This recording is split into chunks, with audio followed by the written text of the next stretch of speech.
Hello, there's a danger with our video this month that all you're going to hear is the wind blowing, which might be just as well, because this we recognise is an exciting month within the church. It is the month when we celebrate the arrival of the Spirit and the excitement and passion of those early disciples and apostles in receiving it and communicating it to everybody in language that they could understand.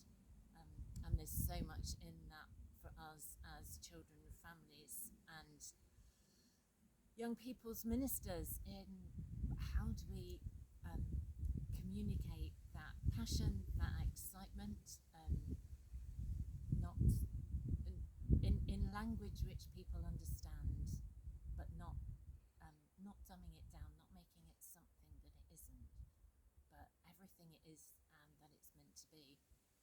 And it's that season when we're also invited to pray. And how do we invite children, young people and families into that prayer for five people who they would love to come to know the Lord? Yeah, that's right. I think it's really important that we think about that kind of blessing of the Holy Spirit from Pentecost as something for everybody, even the youngest amongst us. How are we helping children, young people that maybe haven't had much to do with the church, really understand what it means for them to be filled with the Spirit, for them to be released by God into that new life that comes with a spiritual awakening and a spiritual baptism?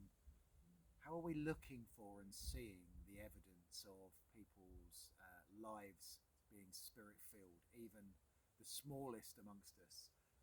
And then, as Joe says, how are we helping them understand that that is part of that calling that comes as Jesus leaves at Ascension with the Great Commission to go and make disciples? It's not just about us making disciples, it's about everybody having that heart for others, to invite others into relationship with God.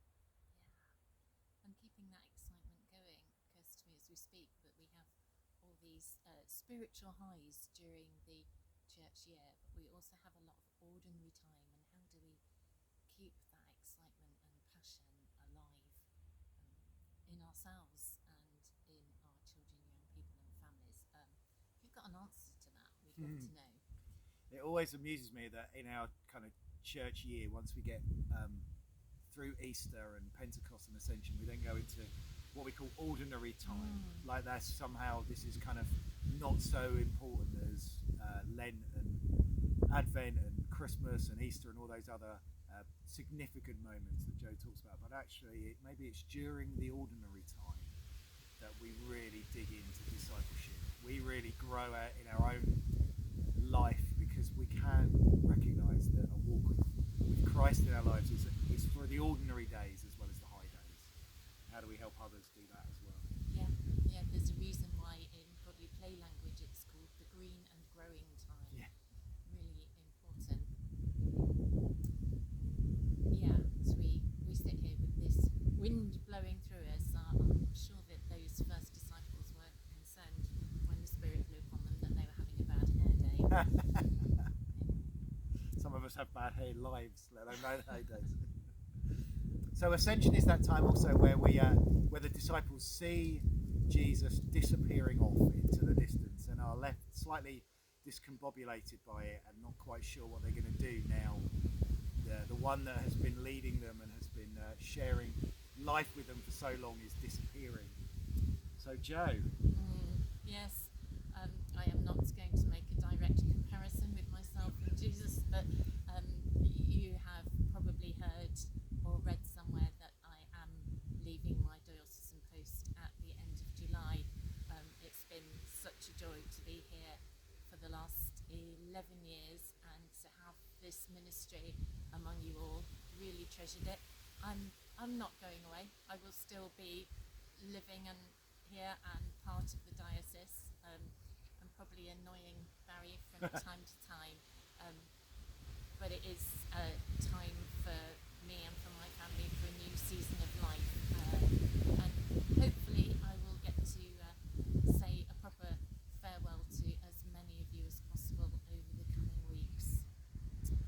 Yeah, it's a bit of an end of an era, and a time that I know all of us will be sad to see Jo go, but also she goes with massive amounts of blessing and love as she steps down from this role, but still loiters around doing stuff. So do look out for her as she tours around the diocese. She's going to have more of a farewell tour than status quo, I think. And we will see you still in June and probably in July. Yep. Before I start to do things a bit more solo once the summer's come. So yeah, we'll see you soon.